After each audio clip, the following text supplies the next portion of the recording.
안녕하세요. 사연에 빠지다의 DJ 민영입니다. 오늘도 두 가지 사연 준비되어 있는데요. 어떤 사연인지 궁금하시죠? 그럼 오늘의 사연 함께 시작해 볼게요. 안녕하세요. 저는 어릴 때부터 부유했던 적이 없습니다. 솔직히 말하면 우리 집은 우리나라에서도 정말 못 사는 축이었던 것 같아요. 항상 가난 속에서 커온 아이, 그게 저였어요. 전 그림 그리는 일이 참 좋았어요. 학교 다닐 적에 미술 선생님께 넌 참 그림을 잘 그리는구나 이렇게 종종 칭찬도 받았습니다. 돈이 없어서 비싼 붓이나 유화 물감 같은 것은 꿈도 꾸지 못했지만 연필만 있어도 제가 그리고 싶은 것을 마음껏 그릴 수 있으니 좋았던 것 같아요. 그런데 제가 늘 그리는 것이 있었습니다. 초록 잔디가 널따랗게 있는 마당 있는 집, 그 마당을 둘러싸고 있는 예쁜 꽃덤불과 나무들, 그리고 파란색 커다란 대문, 그 안에 있는 하얀색 2층 집. 우리 집은 늘 시장통에 있는 상가와 붙어 있는 2칸짜리 방이 전부인 그런 집이었거든요. 엎드려서 스케치북에 제가 살고 싶은 집을 그리다 보면 너무너무 행복했습니다. 하지만 그렇게 꿈꾸던 일이 정말 저에게도 찾아온 거 있죠. 여러분께 제 이야기를 조금씩 풀어가 보려고 합니다. 그림 그릴 줄만 알았지 이렇게 글을 써본 일은 잘 없는데 제 사연이 채택될진 모르겠지만 제가 좋아하는 이 채널에서 소개가 되지 않더라도 지나온 제 세월을 추억하는 동안 내내 행복하고 좋을 것 같아서 이렇게 용기를 내봅니다. 저는 강원도의 한 마을에서 1남 2녀에서 둘째로 태어났어요. 아버지는 자벽부라고 하는 공사장이나 건설 현장에서 별다른 기술 없이 잡다한 일을 다 하는 분이셨어요. 하지만 그런 일을 하시기엔 습관 속 어깨 탈골이 있으시고 허리와 관절이 전체적으로 안 좋으셨죠. 아버지는 늘 저희 자식들에게 기술이나 배우라고 학교 공부 별거 없다고 공장이나 일찍 취직하라는 말씀을 귀에 못이 박히게 하셨습니다. 아버지 입장에선 목수건, 시멘트 작업자건, 지게차 운전수건, 뭐라도 기술이 있으면 본인보다 훨씬 대우받고 1급이 좋아서 자식들이 그런 직업을 했으면 싶으셨던 모양이에요. 요즘 엄마들은 공부해서 좋은 대학 가고 의사, 판검사 같은 전문직이나 대기업에 가라고 자식들에게 얘기할 텐데 저희 아버지는 그랬습니다. 그게 다 못 배우신 분이라 어쩔 수 없어요. 아버지의 눈높이에서는 기술자가 최고니까요. 저희 엄마는 몸이 늘 편찮으셨습니다. 그래도 제가 초등학교 가기 전까지는 가끔 남의 집 파출부일도 하곤 하셨는데 그 이후로는 늘 집에 누워 계셨어요. 많이 아프셨나 봅니다. 어떤 병이 있으셨는지 자세히 얘기는 못 들었지만 늘 기침도 하고 각혈하는 모습을 본 적이 있어요. 엄마는 결핵 같은 질병에 시달리신 것은 아니었을까 싶네요. 첫째 오빠는 집안에서 가만히 지내는 성격이 아니었어요. 어릴 때는 늘 나가서 놀러 다니고 중고등학교 때는 친구들과 몰려다니면서 가끔씩 싸움도 하고 다니고 학교 공부는 뒷전이고요. 아버지의 성화 탓에 공고를 졸업하고 어떤 공장에 바로 취업했어요. 취업했던 한 공장에서 계속 잘 다니는 것 같지는 않았죠. 그래도 늘 무섭고 어디로 튈지 모르게 방황했던 오빠는 엄마가 돌아가시고 나서부터 꽤나 진득하게 공장에 다니며 돈을 벌었어요. 제 밑에 여동생은 똑똑한 아이였습니다. 그런데 자기가 태어나서 자란 우리 집을 참 지독히도 싫어했어요. 아버지나 저나 오빠랑 같이 다니는 것도 창피해했고 자기는 어디 다른 나라에서 온 공주인 게 분명하다며 자기는 우리 집 사람들과 다르다는 이야기를 입버릇처럼 했죠. 가난한 것은 저도 싫었지만 그래도 부모님이랑 오빠랑 동생이 함께 있는 게 좋았기 때문에 이런 동생이 어릴 때는 이해가 가지 않았어요. 그래도 똑똑하고 예쁜 제 동생이 저는 참 좋았습니다. 동생은 늘 머리를 단정하게 묶고 다니고 교복도 늘 깨끗하게 빨아서 잘 다려입고 다녔어요. 물론 자기 것만 그렇게 챙기긴 했지만요. 공부도 잘하고 말도 어찌나 똑부러지게 했는지 동네 어른들이 야는 나중에 커서 변호사 할란가 보다 하고 감탄하셨어요. 하지만 변호사는커녕 동생은 고등학교도 인문계로 진학하지 못했습니다. 그즈음 엄마가 돌아가시고 아버지도 늘 일을 하실 수 없는 때였기 때문이에요. 제 동생은 상고에 진학해서 거기에서도 공부를 잘하더니 졸업하고 농협에 취직하게 됩니다.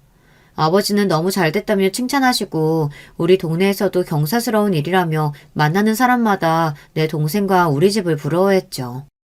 하지만 저는 그날을 기억합니다. 눈물을 잘 내비치지 않던 독한 내 동생이 두 번째로 운 날이에요. 첫 번째는 상고로 진학하기를 결정하던 때였고요. 언니, 나 대학에 가고 싶었어. 정말 대학생이 되고 싶었단 말이야. 은행 직원 말고. 저는 사실 내가 농협에 가면 너무 좋을 것 같아서 그런 동생이 이해가 잘 되지 않았지만 제 여동생은 능력도 많고 또 꿈도 컸던 모양입니다. 그리고 저는 평범한 여자애였습니다. 집이 가난한 것이 힘들고 싫었지만 그래도 해맑게 잘 자랐어요. 사고뭉치 오빠와 똑똑한 막내 사이에 껴서 다들 저한테 별 관심도 기대도 없었죠. 제가 머리가 좋은 것도 아니고 예쁘게 생긴 것도 아니고 그저 저는 사람을 좋아하고 잘 웃는 착한 아이였습니다. 엄마는 아프시고 아버지는 주로 밖에 계시니 집에서 해야 할 집안일은 온통 제 차지였어요. 저는 솜씨가 좋아서 이미 어릴 때부터 엄마 따라 빨래도 하고 집안 청소도 하고 설거지며 다림질까지 한 사람의 몫을 통톡히 했습니다. 그럴 때마다 엄마는 제 머리를 쓰다듬어 주시고는 우리 진양이 손이 참 야무져요. 너는 잘 살 거야. 좋은 데 시집가서 남편이랑 시부모한테 사랑받으며 살아. 이렇게 열심히 일하고 착하니까 그럴 테지. 엄마는 홀어머니 밑에서 자라서 아버지를 만나 아주 일찍, 그러니까 갓 20을 넘겼을까요? 그때 결혼해서 우리 오빠를 낳았다고 해요. 그때는 손매무새가 야무지지 못해서 음식도 무슨 맛인지 모르고 만드시고 조금만 집안일을 많이 하셔도 숨차고 어지럽다고 하셨어요. 엄마와 달리 요만한 애가 찌개도 제법 맛나게 끓이질 않나, 빨래도 얼룩 싹싹 지워서 하얗게 빨아대질 않나, 여간 솜씨가 좋은 것이 아니었죠. 이런 걸 보면 제 식모살이는 타고난 운명이었나 봅니다. 내가 이런 집안일이나 할 줄 알아. 라며 집안일을 질색하며 공부만 해댔던 동생과 달리 전 집안일이 좋았어요. 제가 공부를 잘하는 것도 아니고 그림을 잘 그리는 것도 아니고 우리 오빠처럼 뜀박질을 쏜살같이 하는 것도 아니었죠. 집안일을 잘하면 엄마가 칭찬도 해주고 아버지나 식구들이 절 인정해주는 것 같았어요. 그리고 내가 만든 음식 우리 가족이 맛있게 먹고 좋아하는 모습을 보면 그렇게 뿌듯할 수가 없었죠. 하지만 행복했던 우리 가족은 하루아침에 쑥대밭이 되었습니다. 아프시던 엄마가 그만 세상을 떠나신 거예요. 그 이후 아버지는 웃음을 잃고 맨날 방구석에서 소주나 마셔댔습니다. 엄마 살아생전에는 사람이 약해서 어디다 쓰겠냐며 구박해대시더니 막상 엄마가 돌아가시니까 견디기 힘들었던 것 같습니다. 아버지가 일도 안 하니 없는 집에 쓸 돈은 더욱 없어지고 사글세가 밀린다며 맨날 집주인이 와서 소리소리치고 집을 들쑤셨어요. 오빠는 맨날 밖으로 나가 다니며 집에 안 오고 저 혼자 집주인 할머니께 죄송하다며 허리를 굽혀대야 했습니다. 그렇게 어려운 날들 속에서 정말 하늘도 무심하죠. 아버지가 하루아침에 불구의 몸이 되어 있는 게 아니겠어요. 전날 밤 고주망태로 동네에 술을 사러 돌아다니다가 발을 헛디뎌 하천 밑으로 굴러 떨어지신 거예요. 그날은 장대비가 억수로 내리는 날이었습니다. 그래서 오가는 사람들도 별로 없고 빗소리에 아버지의 비명소리도 도와달라는 외침도 묻혀버린 거죠. 아버지는 다음날 아침이 돼서야 하천 및 갈대 속에서 겨우 기어나오셨지만 다리를 못쓰게 되어버렸습니다.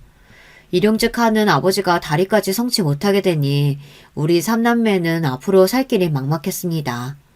그래도 공장에 취업해서 다니고 있는 오빠가 있었지만 성실하게 저희를 모두 다 건사하기에는 봉급도 빠듯하고 또 저희 오빠가 그런 위인까지는 못 되었던 거죠. 이제 집에 돈이 한 푼도 없으니 저는 고등학교 2학년이지만 졸업도 못하고 그만둘 처지였어요. 전부터 집에 자주 놀러오시는 우리 옆 동네 사는 엄마의 친한 이모가 계셨어요. 그 이모가 저희 자매를 참 예뻐하셨고 어머니가 돌아가신 뒤에도 도움이 필요하면 언제든지 나를 찾아오라며 손을 꼭 쥐고 말씀해 주신 따뜻한 분이었습니다. 어릴 때 얼핏 듣기로는 이모는 아이를 갖지 못하는 몸이었던 것 같아요. 그래서인지 이모는 늘 저와 여동생에게 잘해주시고 또 우리도 병원에서 간호사를 하는 이모가 너무 부럽고 좋았더랬죠. 언니가 늘 저에게 부탁했어요. 언니가 무슨 일이 생기거든 진양이, 진숙이 얘들이 고등학교까지는 졸업할 수 있게 도와달라고요. 요즘은 학교 다닐 때 무상교육이라면서요. 하지만 우리 때는 아니었습니다. 학교에 내는 육성회비가 저희처럼 없는 집에는 너무 큰 부담이었죠. 그때 이모가 나타나서 저희를 구해주신 거예요. 너무나 정말 고마운 이모. 저는 지금까지도 이모를 내 엄마처럼 따르고 지내고 있답니다. 그렇게 이모 덕에 저는 고등학교를 마치고 이모를 따라서 간호조무사를 하고 싶었습니다. 새하얀 병원에서 일하는 간호사는 저에게 늘 선망의 대상이었어요. 또 제가 간호사 일을 하며 돈을 벌면 제 동생 대학교도 보내줄 수 있지 않겠어요. 버스로 1시간 거리에 이모가 추천해주신 동네 의원에서 저는 간호일을 배울 수 있게 되었습니다. 낮에는 병원 간호사 언니 밑에서 병원 청소나 약품 등 정리하는 일 같은 허드렛 일 위주로 하며 일을 익혔고, 야간에는 간호조무사 자격증을 따기 위해 학원을 다녔습니다. 각종 양품이랑 병원 도구 등 외우고 익혀야 할 것이 정말 많았습니다. 사람을 살리는 중요한 일인데 어떻게 허투루 하겠어요. 저는 공장 월급의 반도 안 되는 봉급을 받으며 간호사 언니한테 매일 혼나가면서도 병원에서 일할 수 있다는 사실만으로도 행복했습니다. 하지만 머리는 딸리지만 퇴근하고 밤 늦게까지 밥 먹으면서도 심지어 화장실에서 똥 쌀 때까지도 매일 책을 들고 다니면서 외우고 다녔다니까요. 이렇게 열심히 살며 간호사가 되겠다는 꿈에 부풀어 있던 저에게 청천벽력 같은 일이 그만 생기고 맙니다. 그날은 제가 병원 당직이어서 의사 선생님과 간호사 언니 모두 퇴근하고 병원에서 혼자 청소를 하고 있었어요. 밤 10시가 되었을까요? 갑자기 병원 문으로 어떤 청년이 들어왔습니다. 무슨 일이세요? 지금 병원 업무 끝났습니다. 제가 팔을 다쳐서. 병원 문을 닫았다고 하는데 남자는 병원 안을 두리번거리며 둘러보면서 그냥 쓱 들어오는 것이 아니겠어요. 지금 의사 선생님과 간호사가 모두 퇴근해서 진료를 볼 수가 없어요.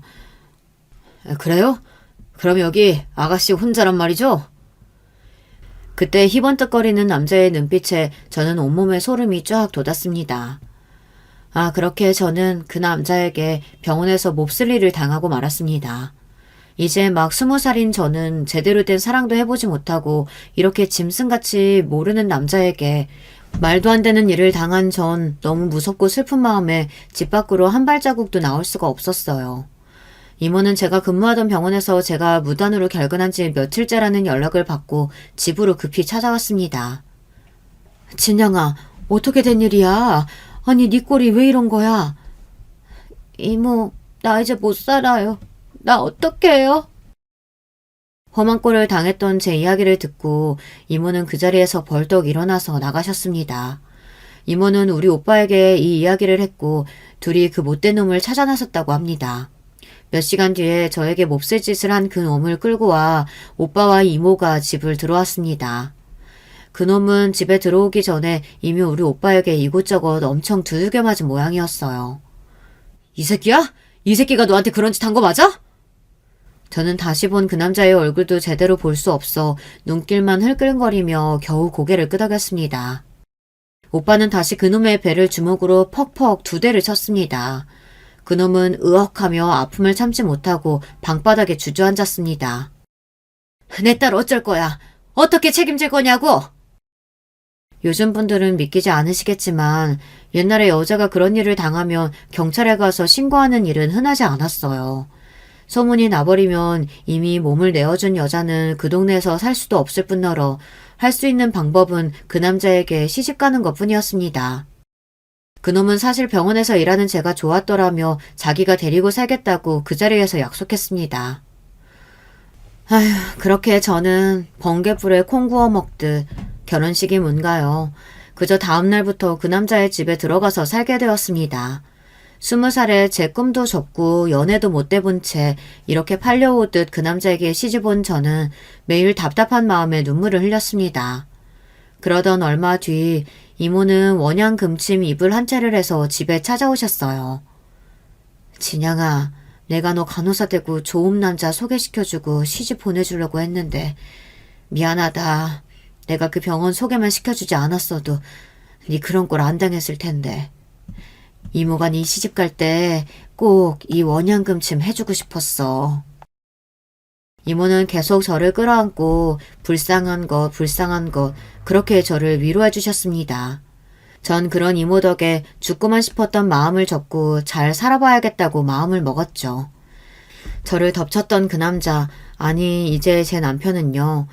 근처 공장에서 오가다가 병원에서 있는 저를 보고 참 예뻐서 마음속에 품고 있다가 술김에 그랬다며 저에게 사과했습니다. 그리고 이렇게 된 마당에 같이 잘 살아보자며 자기가 행복하게 해주겠다며 큰 소리를 뻥뻥 쳤습니다.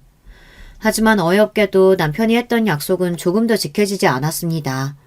모진 제 인생에서 남편 복을 바라는 것은 무리였던 걸까요? 남편은 퇴근하고 돌아오서는 자기 없는 사이에 제가 다른 남정네랑 살을 붙대고 된 거 아니냐며 의심을 하는 거예요. 탤런트 유지인처럼 예쁜 것도 아닌 제가 무슨 재주로 매일 다른 남정들을 만난다고 말입니까? 정말 저를 힘들게 하는 것은 밤마다 잠자리를 그것도 몇 번이나 하게 만든다는 겁니다. 저는 남편에게 당한 그 첫 경험으로 잠자리가 너무 무섭고 싫었습니다. 몸에 벌레가 기어다니는 느낌이었어요. 이제는 지나가는 남자들만 봐도 가슴이 쿵쾅거려 빠른 걸음으로 지나가는 신세가 되었죠. 저는 집이 감옥과 같았고 남편이 무섭기만 했습니다. 도무지 정이 붙지를 않았어요. 그날도 퇴근하고 돌아온 남편은 또 저를 손찌검해가며 외출은 했는지 다른 논팽이랑 뭘 한 거냐며 되도 않는 소리를 짓거리며 저를 덮치더니 2번이나 그 짓을 하고는 골아떨어져 자고 있었습니다. 이놈은 남편이 아니라 그저 지 성욕만 채우고 싶어하는 짐승이었어요. 여기서 벗어날 방법은 문간에 목을 매달아야 하나 하는 몹쓸 마음까지 먹었습니다. 저는 이러다가는 제 손으로 목숨을 끊게 될까봐 결국 야반도주를 하였습니다. 갖고 있는 돈 몇만 원과 옷까지 한 벌만 들고 그대로 달렸습니다. 버스가 다닐 시간도 아니었기 때문에 그저 걷고 뛰어서 도망치는 수밖에 없었어요. 그렇게 죽을 힘을 다해 뛰어서 집에서 버스 9정거장쯤 왔을 때인지 새벽 첫 버스가 오고 있었습니다. 버스의 종점은 시외 버스 터미널이었어요. 저는 고향을 떠나 다른 곳을 가본 적이 없었기 때문에 무작정 가장 빨리 출발하는 버스를 잡아탔습니다. 그 버스는 춘천행이었고 그렇게 저는 춘천에서 살기로 했습니다. 간호일도 배우다 말았고 고등학교도 가 졸업한 제가 먹고 살 방법은 생각나지 않았기 때문에 할 수 있는 것은 파출부일 뿐이었어요. 저는 그 일이 싫지도 않았고 오히려 제가 잘하는 일이었기 때문에 별로 고민하지 않고 집에서 숙식이 가능한 입주 팔출부 일을 구하게 되었습니다. 처음 지내게 됐던 집은 부부와 아이들 둘 그리고 연로하신 할아버지 이렇게 5식구가 사는 아파트였습니다. 저는 아파트에 들어서고 눈이 휘둥그레졌어요. 2칸짜리 방에 살다가 화장실만 2칸에 방이 4칸이나 되는 아파트에 오니 이건 뭐 입이 떡 벌어지더란 말이죠. 부엌 식탁에서 밥을 먹고 거실 소파에 앉아있는 제가 드라마에서 보던 그 아파트에 들어온 것만 같았습니다. 너무 크고 깨끗한 아파트에 오니 저는 잔뜩 주눅이 들어 집안에서 까치발로 조심스럽게 걷게 되는 거 있죠. 다행히 주인 아주머니는 좋은 분 같아 보였어요. 이제 막 학생 티 벗은 어린애 같은데 어쩌다가 남의 집 일을 하게 됐노. 우리 부부가 여기 옆에 해물탕 가게를 해서 바빠요. 진영씨가 우리 애들 밥도 좀 챙겨주고 누워 계신 할아버지도 챙겨드리고 잘할 수 있지? 전 사실 잘 곳도 없는 신세였기 때문에 이렇게 좋은 집에 머물 수 있는 것만으로도 감사했는데 주인 아주머니가 무섭지 않고 좋으니 살 것만 같았어요. 어릴 적부터 5식구 살림을 도맡아 하던 저였어요. 아저씨 아줌마는 거의 가게 일로 집에서는 잠만 주무시고 국민학생인 형제 아이들은 학교 다녀와서 밥 차려주고 빨래해주면 그러면 됐습니다. 청소하고 빨래하고 그런 집안일을 생각보다 잘 해냈는지 아주머니가 가끔 퇴근할 때 해물탕이랑 부침개 같은 것을 싸우시곤 저를 먹으라고 주셨어요. 우리 집 애기들은 잘 먹지도 않는다며 잘 먹고 살림도 잘하는 제가 이쁘다고 해주셨습니다. 저는 우리 돌아가신 엄마랑 고향에 있는 이모 생각에 눈물이 났어요. 이제 엄마는 못 보지만 이모는 볼 수 있는데 제가 이렇게 떠나오고 저를 얼마나 찾고 그리워하실지. 그리움에 밤에는 울곤 했지만 그래도 저를 잘 대해주시는 주인 댁과 내 평생 처음 보는 좋은 아파트에서 사니까 나름대로 살만했어요. 저도 이렇게 월급을 열심히 모으다 보면 언젠가는 작은 아파트를 가질 수 있겠죠. 그리고 제 동생을 데려와서 같이 살 수 있을 거라는 희망을 갖게 되었습니다. 그러던 어느 날 저는 생각지도 못한 더러운 꼴을 당하게 됩니다. 집에 누워 계시던 할아버지가 화근이었어요. 풍이 와서 거동이 불편하신 할아버지를 저는 잘 보살펴드렸어요. 누워 계신 분이라 욕창이 올까봐 하루에 몇 번씩 몸을 수건으로 닦아드리곤 했죠. 그날도 점심을 잡숫고 나서 물수건을 갖고 할아버지 팔을 닦아드리고 있는데 할아버지가 갑자기 저를 껴안으시는 겁니다. 예쁜 가지나야, 자식도 다 필요 없고 니랑 살면 안 되겠나? 나 돈 많다. 이렇게 제 귀에 속삭이고는 더듬더듬 손으로 제 가슴을 찾는 게 아니겠어요. 소스라치게 놀란 저는 할아버지를 밀쳐버리고 집에서 도망치듯 나왔습니다. 제 신세는 왜 이러는 걸까요? 짐승 같은 남편에게서 도망쳐 남의 집살이를 하고 있는데 이젠 우리 아버지보다 나이가 많은 할아버지에게 해서는 안 될 일을 당하다니. 저는 할아버지가 있는 그 좋은 아파트가 이제 싫어졌습니다. 무서워져서 돌아갈 엄두가 나지 않았어요. 갈 곳이 없어 터덜터덜 걷다가 저는 정말이지 춘천호에 몸을 던지고만 싶었습니다. 죽기 전에 우리 식구 목소리라도 듣고 싶어서 저는 우리 집에 전화를 걸었어요. 언니 맞아? 그동안 어디 있었어? 아픈 데는 없고? 그동안 형부가 언니 바람나서 도망쳤다고 우리 집에 와서 행패를 있는 대로 부리고 갔어. 그리고 언니 숨겨둔 거 아니냐면서 잊을만 하면 한 번씩 와서 집을 뒤집는 거 있지? 그런 인간이랑 못 살겠어서 도망간 거지? 언니 잘했어. 아빠랑 오빠는 언니 찾아서 형부랑 합친다지만 난 아니야. 그런 놈이랑 언니가 어떻게 계속 살겠어. 안 그래? 진수가 나 죽고 싶어서 너한테 전화한 거야. 근데 네 목소리 들으니까 네가 너무 보고 싶다. 내가 그동안 남의 집살이 하다가 또 이렇게 더러운 꼴 당하다니 내 신사가 너무 원통하고 더러워서 나 못 살겠어. 여동생은 저를 타이르고 울음을 진정시키며 위로해 주었어요. 그리고 제가 있는 춘천으로 와서 이모와 둘이 와서 함께 만났습니다.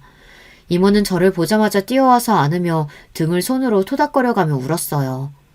우리는 서로 만난 기쁨의 눈물을 흘리며 그간 제가 지냈던 이야기를 들려주었죠. 그렇게 기운을 차리고 나서 저는 이번에는 남자 식구가 없는 집을 찾기로 했습니다. 다행히도 엄마와 두 자매가 사는 집에서 급히 파출부를 구하고 있다고 해서 그곳에 가게 되었습니다. 아니 이렇게 어린데 집안일을 할 수나 있으려나? 내가 베테랑 아줌마 보내달라고 그렇게 얘기했는데 이런 걸 데려왔네. 첫 만남부터 주임 아주머니는 범상치 않아 보였습니다. 그리고 집도 낡고 허름한 주공 아파트에 방이 2칸뿐이었어요. 제가 지낼 방이 없어 주방 바닥에 요를 깔고 자야 했습니다. 처음에는 여자 셋이나 되는데 왜 입주 가정부가 필요할까 의아했는데 하루가 지나지 않아 그 이유를 알게 되었습니다. 40대인 주인 아줌마와 제 또래 나이의 언니, 고등학생인 동생인 딸내미들까지 모두 손 하나 까딱 안 하는 게으른 여자들이었습니다. 그리고 이 여자들은 어찌나 오시며 화장하는 데 시간을 들이는지 외출을 하고 난 뒤 집은 정말이지 폭탄을 맞은 것 같았어요. 집안일에 도 같은 저도 혀를 내두르지 않을 수가 없을 지경이었죠.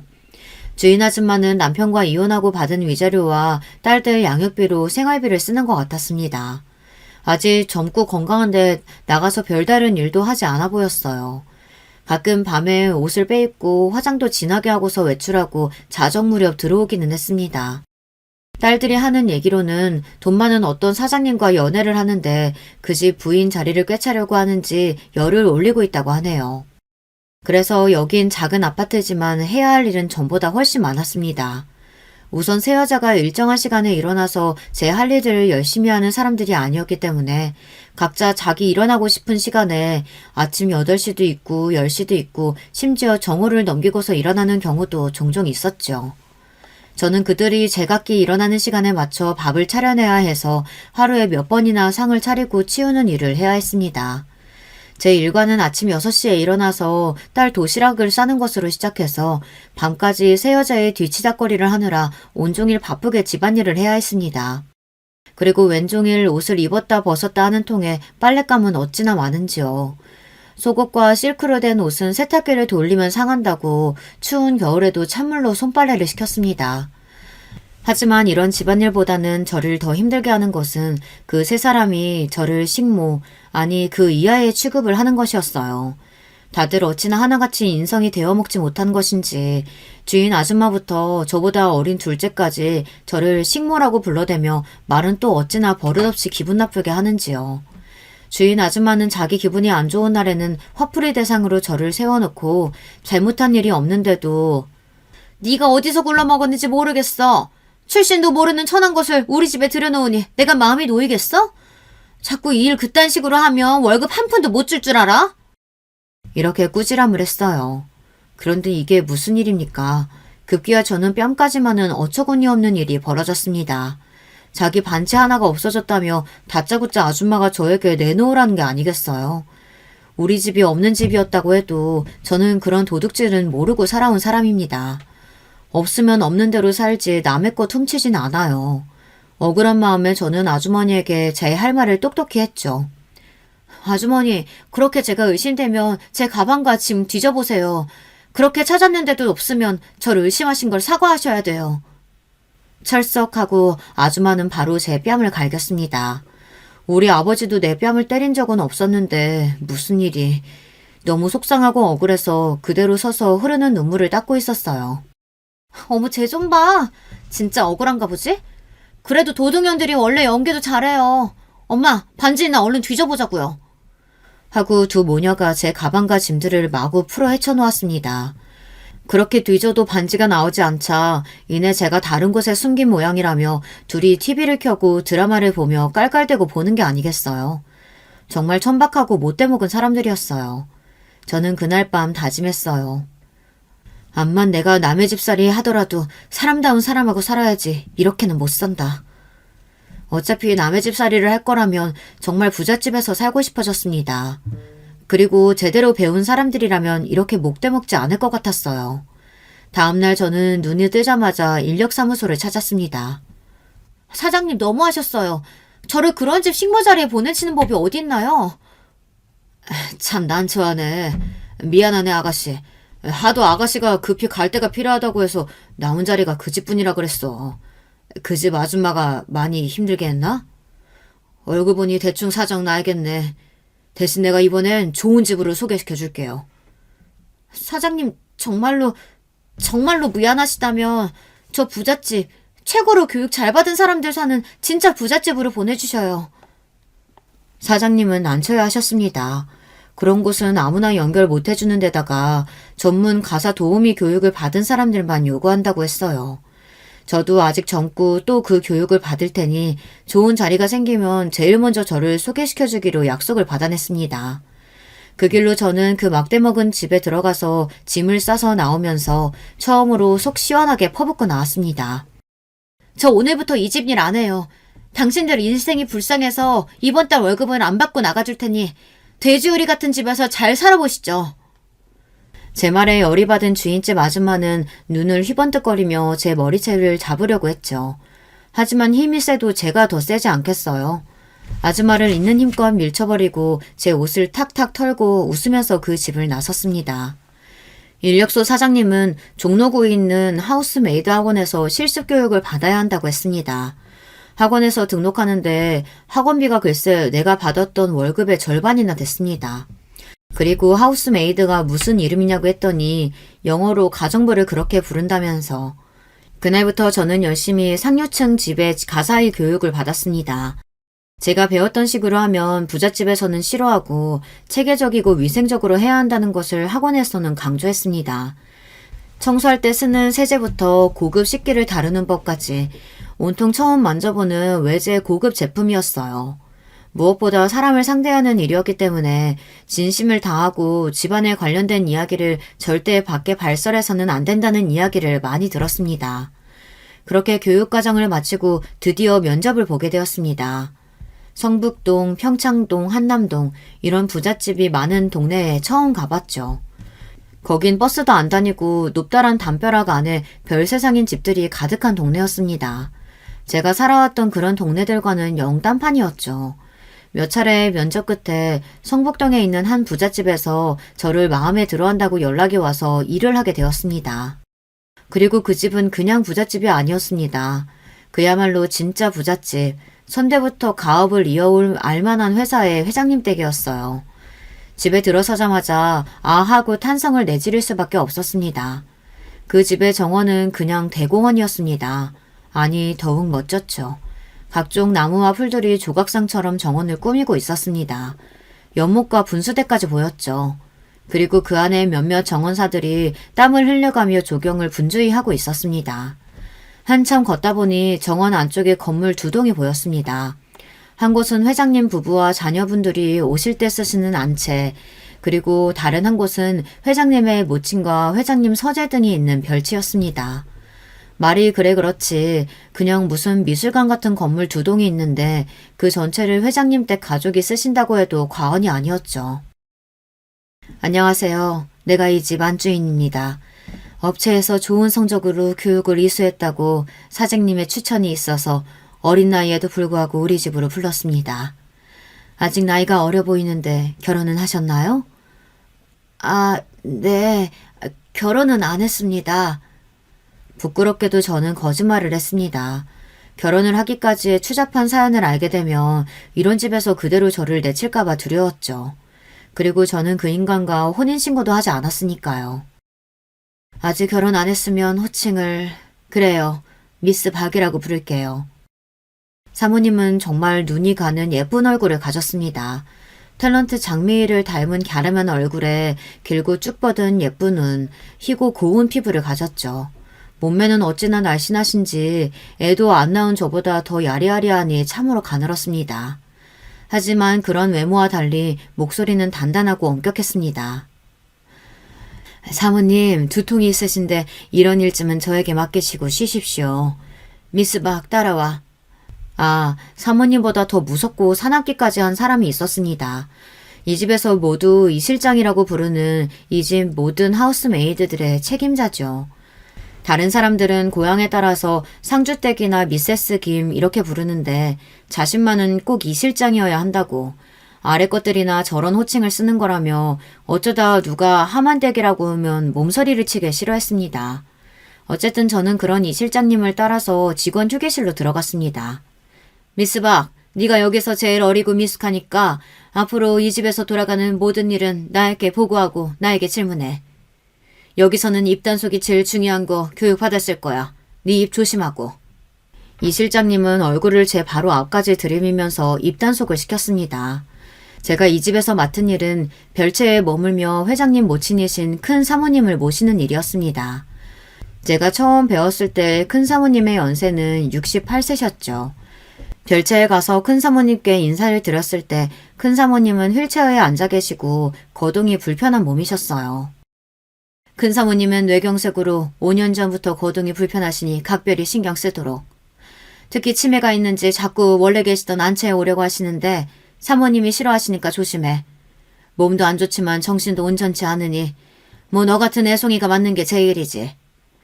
헌데 시장이나 어디 다른 데 나가서 큰 사모님 얘기 퍼뜨렸다간 내쫓길 줄 알아? 이 집에서 큰 사모님은 제대로 대접을 못 받치는 눈치였어요.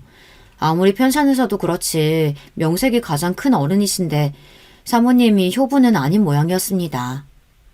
저는 무서운 안채 사모님보다 오히려 큰 사모님을 모시게 되어 마음이 편했습니다. 우리 큰 사모님은 마음도 정말 넓고 따스한 분이었어요. 저는 받은 지시사항대로 큰 사모님의 약을 챙겨드리고 목욕 등 위생관리, 특히 식사를 하실 때 늘 옆에 붙어서 큰 사모님, 이 반찬은 입에 맞으세요? 요즘 봄철이라서 쑥향이 그만이에요. 저 어릴 때도 엄마랑 쑥 캐고 다녔는데 이 도다리 쑥국에 밥 비벼서 한 번만 드셔보세요. 이렇게 이런저런 이야기도 해가며 큰 사모님의 친구가 되어드렸죠. 우리 진영이도 한 입 먹어봐라. 나는 소화가 안 돼서 많이 못 먹어. 니부터 먹으래. 그래, 니는 어메 생각 많이 나나? 내도 그렇다. 나이가 들어도 어메 생각은 늘 나는 게라. 그렇게 큰 사모님은 그런 저를 예뻐하셨어요. 이 큰 부잣집 집안일도 익숙해지고 더 좋으신 큰 사모님과 이렇게 잘 지내는 지금의 하루하루가 너무 감사했습니다. 월급은 또 얼마나 많게요. 지난번 그 악독한 새 모녀 집에서는 월급 60만 원도 제대로 못 받았는데 여기서는 3배가 넘는 돈을 매달 꼬박꼬박 제 통장에 들어왔죠. 저는 건사할 자식도 없고 쓸 데도 없어서 이 돈 중 얼마를 아버지에게 보내드리고 또 나중에 여동생 시집갈 때 해줄 예물비 적금을 부었습니다. 그렇게 평탄하던 어느 날 저는 가슴 철렁할 일을 겪었습니다. 큰사모님이 안채 사모님 방 복도에 쓰러져 계신 것을 발견한 겁니다. 코랑 가슴에 귀를 대어보니 숨 쉬는 것도 약하셨어요. 바로 전담 의사를 불러 위기를 넘겼습니다. 소식을 듣고 사모님과 이 실장이 왔습니다. 미스박, 이게 어떻게 된 일이에요? 왜 어머님이 안채에서 그것도 내 방 앞에서 쓰러져 있던 거야? 내가 넘어오지 못하시게 하라고 그렇게 주의 주지 않았나? 저는 제 귀를 의심했습니다. 시어머님이 쓰러지신 게 걱정이 된 게 아니라 안채 자기 방으로 오신 것이 더 그녀에게는 놀랄 일이었나 봅니다. 사모님, 아무래도 큰사모님이 예전에 쓰시던 방이라 자꾸 착각해서 한동안 안 그러시더니 또 제가 미스박 단단히 혼내겠습니다. 미스박, 내가 뭐라고 했죠? 빈티에 못 배운 티가 나도 그렇지. 이런 지시 하나도 지키는 게 그렇게 어려워? 이 실장님, 사모님, 제가 그건 잘못했어요. 하지만 지금 중요한 건 큰사모님이 쓰러지신 거 아닌가요? 어떻게 해야 큰사모님 건강을 회복할지. 이런 건방진년? 그때 제 눈앞에 별이 보였습니다. 글쎄 이 실장이 제 머리통을 손바닥으로 내려친 거예요. 그리고 그 뒤로 사모님은 고사하다는 듯 웃으며 머리를 매만지고 있었습니다. 이게 뭐 하는 겁니까? 어머님 앞에서. 그때 회장님이 방으로 갑자기 들어오셨어요. 그 모습에 사모님과 이 실장은 눈동자를 이리저리 움직이며 당황했습니다. 미스박 얘기가 틀린 것이 없지 않소. 쓰러지신 어머님 앞에서 지금 두 분이 무슨 말을 하고 있는 게요? 어머니가 걱정도 되지 않소? 회장님은 아버지 회사를 물려받은 뒤 30년 넘게 잘 경영해서 지금의 큰 기업으로 만드신 자수성가의 상징이었습니다. 하지만 회장님은 집안에서 별 다른 말을 하시는 분이 아니었어요. 그런 회장님이 이렇게 사리분별할 줄 아는 효자인 것을 저는 오늘 알게 되었습니다. 저는 그 앞에 무릎을 꿇고 간청을 드렸습니다. 회장님, 제 잘못입니다. 큰사모님의 모든 순간을 놓치지 않고 지켜드렸어야 했는데 한 번만 용서해 주세요. 그리고 송구하지만 제 청이 하나 있습니다.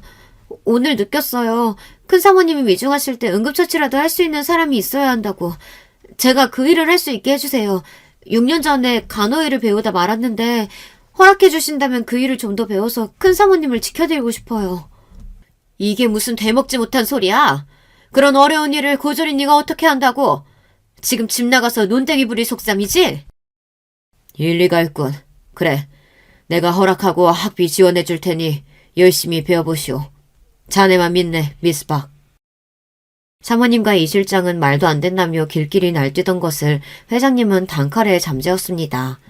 이날 이후로 간호조무사 자격 공부를 저녁마다 학원을 다니며 배웠습니다. 그렇게 3년 만에 간호조무사 자격증을 따게 되었어요. 큰사모님이 매일 맞으시는 당뇨주사와 간단한 메디컬 체크 등은 제가 할 수 있게 되었어요. 지난번처럼 갑작스러운 일이 생겼을 때도 제가 응급처치를 할 수 있으니 이제 안심이었습니다. 제가 이러는 동안 사모님과 이 실장은 왜인지 저를 더 싫어하고 못마땅해했죠. 같이 일하는 청주댁 얘기로는 이 실장은 젊고 능력도 인정받는 제가 자기 자리를 깨찰까 두려운 눈치라고 합니다. 그리고 사모님은 사실 후처였어요. 본처인 사모님이 돌아가신 후 회사끼리 합병하면서 그 회사 회장 딸이라 여기에 시집오게 되었다고 합니다. 아나무인의 성격에 큰사모님이 건강하실 때에도 며느리 노릇을 하지 않았다고 해요. 큰사모님이 뇌경색으로 쓰러지시고 거둥이 불편하게 되셨는데 그런 과정에서 회장님 사이가 틀어져서 더욱 큰사모님을 미워하고 없이 여겼다고 합니다. 정말 나쁜 여자죠. 안주인인 자기 말에 벌벌 기고 눈치 봐야 하는데 우직하게 큰사모님만 챙기니 제가 더욱 미웠던 거겠죠. 거기에 회장님이 은근히 저를 믿고 챙기시는 기색을 보이니 이제 단단히 미움을 사게 되었습니다. 그러던 와중에 저는 정말 위험천만한 일이 생기고 말았습니다. 어느 날 밤 대문 보안실에서 행패 부리는 취객이 있다고 신고가 전해왔습니다. 그 남자는 이 집에서 일한다는 마누라 박진양을 찾으러 왔다고 소리를 지르며 난동을 벌인다는 것입니다. 사모님에게 미혼이라고 이야기했는데 이를 어쩌면 좋단 말이죠. 이 일로 사모님과 이 실장은 거짓말하는 저를 그냥 둘 수는 없다며 당장 이 집에서 나가라며 쫓아냈습니다. 하지만 회장님께서는 이럴 저를 구해주셨습니다. 어차피 어머님 모시는데 처녀가 필요했던 것은 아니지 않소. 호작상 미혼이니 미스박이 거짓말한 것도 없는 것 같은데. 라며 큰 사모님 모시는 일에 더욱 전념할 것을 저에게 지시했습니다. 이 말을 들은 사모님은 제 뜻대로 되지 않자 위스키를 마시며 담배를 피워댔습니다. 호 회장님의 호의는 여기에서 끝이 아니었습니다. 나중에 들은 이야기로는 전 남편을 비서실장이 따로 만나 돈 2천만 원을 주며 저와 인연을 끊고 살라고 엄포를 놓았다고 합니다. 다시 찾아온다면 그땐 깜빵에 보내겠다고 협박을 하면서 말이죠. 정말 그 이후로 그 남자를 만나지 않았고 늘 남편이 찾아올까봐 두려웠던 저는 마음을 놓게 되었습니다. 그 이후로 저는 더욱 제 모든 힘을 다해 큰 사모님을 모셨고 그 지나간 세월만큼 까맣던 제 머리는 흰머리가 내려앉았습니다. 제가 이 집에 온 지도 어느덧 20년이 다 되었고 이제 중년을 훌쩍 넘긴 나이가 되었죠. 이제 저의 행복한 삶도 끝나게 되었어요. 제가 그토록 존경하고 사랑한 큰 사모님이 돌아가신 거예요.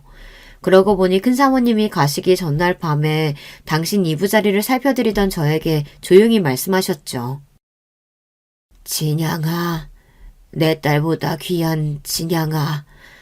그동안 네가 나 때문에 참 고생이 많았구나. 젊고 푸릇하던 네가 이제 이렇게 나이가 들었으니 내가 너무 미안하구나. 내 손발이 되어줘서 고마웠다. 네 덕에 내는 참 행복했구나. 그 말씀에 감격해서 눈물이 나올 것 같은 것을 겨우 참고 큰 사모님이 잠이 드실 때까지 가슴을 토닥이며 자장가를 불러드렸습니다.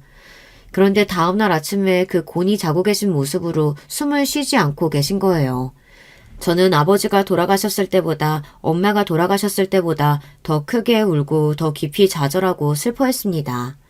크고 화려한 이 감옥 같은 궁궐에서 오로지 제 마음의 안식처는 큰 사모님이셨고 큰 사모님 역시 저를 의지한 우리는 둘도 없는 친구였기 때문이에요. 큰 사모님의 장례식을 치르는 동안에도 저는 온 힘을 다해 편안히 모시고자 했습니다. 아이고, 그렇게 거만 떨더니 이제 끈 떨어진 갓신세 다 됐네? 이 실장은 이런 슬픈 날 뭐가 좋은지 희죽거리고 있었어요. 정말이지 달려들어 눈썹을 뽑아오리고 싶었습니다. 장례식장에서 돌아오자마자 사모님은 저를 불렀습니다. 사모님은 저보고 당장 짐을 싸서 나가라고 했습니다. 사실 저도 큰 사모님이 안 계신 이 집에 더 이상 지내고 싶은 마음이 눈꽃만큼도 없었습니다. 저는 조용히 일어나서 바로 제 짐을 챙기고는 이 집을 나섰습니다. 대문까지 걸어 나오면서 눈이 내리더군요. 그 눈을 맞으며 저는 20회의 세월 동안 이 집에서 울고 울었던 날들을 기억했습니다. 처음에는 의리의리한 이 집이 좋았던 철없던 20대에서 이제 맘둘 곳이 없어 나오니 그 집은 그저 껍데기만 큰 텅 빈 집과 다를 게 없더군요. 공허하고 헛헛한 마음 한편 후련한 느낌도 있었던 것 같아요. 그렇게 나와서 저는 이모 댁으로 향했습니다. 아버지도 돌아가신 저는 이제 친정이라고는 이모밖에 떠올릴 수가 없더군요. 이제 환갑이 넘은 이모는 누구보다 저를 반겨주셨습니다. 저는 이모랑 같이 한 이불을 덮고 누워서 그간의 세월을 이야기하고 큰 사모님이 대해주신 따뜻한 기억을 함께 나누며 울었습니다. 그렇게 저는 큰 사모님을 잃은 슬픔을 이모와 지내며 조금씩 삭히고 있었습니다. 그러던 어느 날이었어요. 제가 회장님 댁을 나오던 날처럼 눈이 펑펑 내리던 아침이었죠. 우리 이모 집 앞에 각이 진 크고 빛나는 승용차가 서 있었습니다. 그 차는 바로 회장님의 차였어요. 회장님은 저를 보시고는 차에 타라고 한마디만 하시고 아무런 말씀 없이 계셨습니다. 어딘가로 가는 차 안에서 회장님과 단둘이 조용히 있으려니 저는 너무 어색했지만 회장님의 뜻이 있으시려니 하고 가만히 앉아 있었어요. 차는 경기도 양평의 한 호숫가에 보이는 시골 마을에 멈춰섰습니다. 회장님이 차에서 내리시는 것을 보고 저도 뒤따라 내렸습니다. 그리고 내려선 제 앞에는 바로 제 그림이 있었습니다. 무슨 말이냐고요? 제가 어린 시절부터 그려왔던 새하얀 2층 집이 눈앞에 있었어요. 마당은 눈을 맞아 새하얗게 되었다는 것이 다를 뿐 늘 마음이 힘들 때면 방바닥에 엎드려서 그려왔던 제 꿈의 집이 바로 그 앞에 있었습니다. 어머님이 생전에 말씀하셨습니다. 우리 미스박이 내 수족처럼 도와주는데 해줄 것이 별로 없다고요. 당신이 돌아가시고 나서도 믹스박이 잘 지낼 수 있게 보살펴달라고 제게 부탁까지 하셨죠. 어느 날 미스박이 이런 집을 그리고 있었다는 것을 보고 내가 장난스럽게도 한 장 몰래 감춰뒀다가 건축가에게 지시했죠. 이런 멋진 집을 실제로 지어보라고. 이 집은 당연히 미스박의 집입니다. 그동안 우리 어머니를 자식인 나보다 더 잘 보살펴줘서 정말 고마웠어요. 이렇게 말씀하시고는 회장님은 제 앞에서 눈물을 보이셨습니다. 한 기업의 회장으로 그토록 과묵하고 자신을 맺히지 않으셨던 그분이요. 회장님은 제 손을 잡고 함께 집 안으로 들어가서 하나하나 저의 집을 구경하셨습니다. 필요한 것이 있거나 불편한 곳은 비서실장에게 바로 이야기하라고 말씀하시고는 제게 물으셨습니다. 미스박, 혹시 불편하지 않다면 내가 여기에 가끔 별장처럼 와봐도 되는지. 당연하죠, 회장님. 저와 회장님이 함께 지은 집인걸요. 큰 사모님이 자주 드셨던 따뜻한 보이차 놓고 있을게요. 언제든지 놀러오세요. 저는 그렇게 웃으며 회장님을 보내드렸습니다. 한평생 남의 집살이를 하던 저는 이제 오로지 저만의 집을 청소하고 꾸미며 인생을 즐길 수 있게 되었어요. 한평생 남의 집살이를 하던 저는 오로지 이제 저만의 집을 청소하고 꾸미며 인생을 즐길 수 있게 되었어요. 의리의리하기만 할 뿐 사람이 온기가 없는 그런 회장님의 댁이 아니라 아름다운 호숫가가 보이는 푸른 정원에서 강아지 2마리가 뛰노는 그런 집에서 말이죠.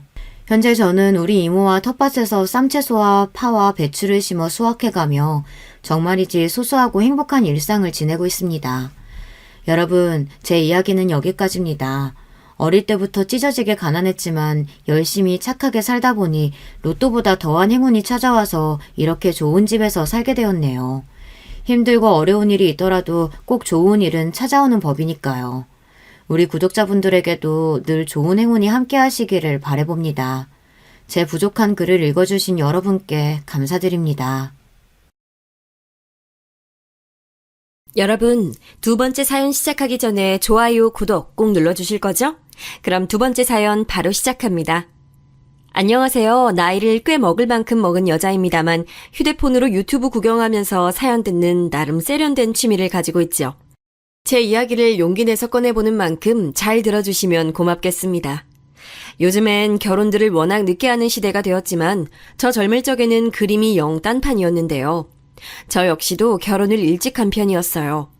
사실은 저와 남편이 교제를 하는 것을 당시 양가에서는 탐탁지 않아 했는데 제 뱃속에 새로운 생명이 들어서는 바람에 홀라당 결혼을 해버렸지 뭐예요. 제가 맹세하고 말씀드리는데 의도한 건 전혀 아니었습니다. 그러니 정말 하늘이 점지해준 귀한 생명이라 여기며 소중한 아기와 함께 결혼 생활을 시작했어요. 저희를 당시 결혼하게 했던 소중한 생명, 저희 첫째는 아들이었어요. 그 후로는 나이 터울 크게 태어난 딸을 저희가 안을 수 있었고요. 그런데 아들 녀석이 저랑 남편을 많이 속상하게 했었네요. 특히나 아들의 사춘기 시절 얼마나 눈물로 밤을 지새웠는지 몰라요. 아들이 엇나가고 반항기가 심했던 건 부모의 역량이 부족했던 영향이 있었을 거라고 저는 생각해서 죄책감도 들었고요. 반항기 강했던 아들은 자기 아버지와 사이가 좋지 않았기에 더 그랬고요. 남편은 나는 저 녀석 포기했다고 선언했을 정도였으니 얼마나 악화된 관계였는진 더 말을 할 필요가 없어요. 저는 아들을 위해 매일 눈물로 기도를 했고 뒤늦게 아들은 정신을 어느 정도 차리고 공부하려고 노력했지만 성적이 잘 나오진 않았어요. 대학을 전문대로 갔고요. 지방의 이름 모를 4년제 대학에 가는 것보단 나름 알아주는 학과가 있다는 전문대를 가는 게 나을 것 같았죠. 아들은 대학 안 나와도 되는 세상이라고 했지만 부모로서 욕심이었을지도 모르겠네요. 이왕이면 아들이 대학이라는 걸 갔으면 했거든요. 엄마인 제가 가방끈이 짧아서 그랬을지도요. 전문대 나오고 군대 다녀오고 그 다음 아들은 또 방황했어요. 정식 취업 준비를 하다가 그만두고 아르바이트를 하길 반복했죠. 그때 아들이 술에 취해서 한 말이 있었어요. 어차피 피똥 싸면서 노력해봤자 아버지 엄마가 일어놓으신 것은 제가 못 미치는 거 아니에요? 그럼 그냥 부모 재산에 기대서 살면 되는 거 아니냐고요. 아이, 남들은 이런 부모 밑에서 태어나는 게 소원일 텐데 난 이미 이뤘으니 다 된 거지. 그때 남편이 아들의 귀싸대기를 한 대 날려버렸죠. 옆에서 저는 깜짝 놀라 입을 틀어막았고 남편은 싸늘한 눈빛으로 아들에게 선언했어요. 널 진작 포기한 지 오래였지만 이 정도로 최악이라는 것에 놀랐어. 너 같은 놈에게 물려줄 재산 따위는 한 푼도 없어. 너에게 줄 바엔 모조리 10원 한 장까지 전부 사회에 환원할 거야. 그러자 아들은 충격을 받아서 술이 깨고 난 다음에도 계속 멍하게 있었고요. 제 마음이 찢어지는 듯 했지만 전 일부러 달래주지 않고 강하게 나갔어요. 남편이 제게 아들을 감싸주지 말라고 엄포를 놓은 탓도 있었고요. 저희 부부는 일찍이 부동산에 눈이 뜨여서 투자까지 성공한 경우였고 그래서 70억 정도의 재산을 보유하고 있었어요. 허나 자식들이 자기 힘으로 사람 구실하며 사는 게 우선이란 게 남편의 오랜 뜻이었죠. 마음을 고쳐먹은 아들은 군대에서 친해졌다는 사람한테 연락해서 다른 지역으로 가더니 공장에 들어갔어요. 거기서 딱 1년 틀어박혀서 일만 하고 돈만 벌더니 사람이 달라져서 나왔고요. 그 후로는 여러 일자리를 알아보며 자기 적성을 찾더니 식당, 카페 같은 가게마다 뭐 적립이라는 걸 하는데 그런 걸 만지고 관리하는 일을 하게 됐습니다. 그때 아들이 그랬는데 머리도 좋고 성실하고 용돈도 아껴 써가며 돈 관리하는 자기 동생을 보고서 스스로가 부끄러웠대요. 아들은 예전에 그 허파에 바람 들어갔던 걸 싹 다 빼냈고 부모님께 인정받는 자랑스러운 아들이 되겠다면서 자기의 목표를 삼았어요. 절대로 저희 부부에게 손 안 벌릴 거라고 맹세를 하더군요. 잘도 그러겠다면서 남편은 코웃음 쳤지만 내심 그런 아들에게 기대를 하고 있다는 걸 전 알았답니다. 아들이 개과천선해서 열심히 살고 딸이 명문대 입학했을 때 남편의 건강이 악화된 것이었어요. 아무래도 남편에게 이 세상 떠나기 전에 자식이 결혼하는 모습을 보여주고 싶다는 욕심이 들더군요. 아들 또한 자기 아버지를 자기 결혼식장에서 보고 싶어 했고요. 그렇게 당시 아들과 연애하고 있었던 아가씨가 저희 집안에 시집왔고 저는 며느리가 생겼어요.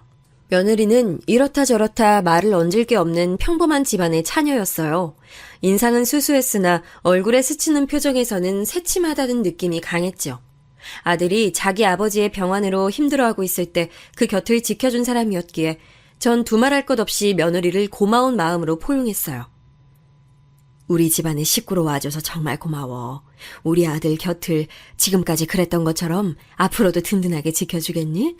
정말 네가 얼마나 고마운 존재로 느껴지는지 몰라. 그렇게 말씀해 주셔서 감사해요. 연애할 때보다 더 알콩달콩 잘 지내면서 어머님께 좋은 모습 보여드릴게요. 장남이 결혼하고 살림 차리는 것까지 다 보고 나서 남편은 먼 여행을 떠났어요. 마지막 곁을 지켜줄 수 있음에 감사했네요. 딸은 대학 졸업하자 취업을 외국으로 해서 출국길에 올랐고요. 그래서 아들은 제가 적적할까봐 노심초사했어요. 어렸을 때 자기가 하도 속을 썩였으니 이제라도 효도를 하고 싶다는 아들의 말에 제가 말이나마 고맙다며 흐뭇해했었습니다. 아들은 업무 특성상 여러 지역으로 출장 가는 경우가 잦았기에 제 곁에 매번 있어줄 수 없어서 더 그렇게 굴었던 것 같아요. 하지만 제게는 며느리가 대신 있었으니까요.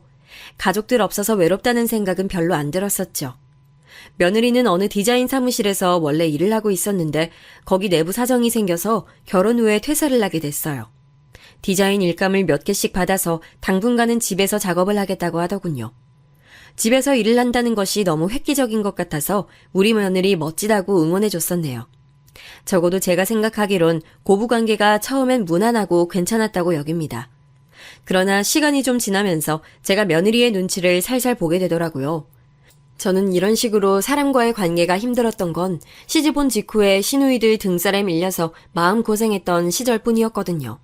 경험이 다양하지 않았기에 며느리와 당최 어떻게 지내야 할지 점점 더 헷갈리기 시작했어요.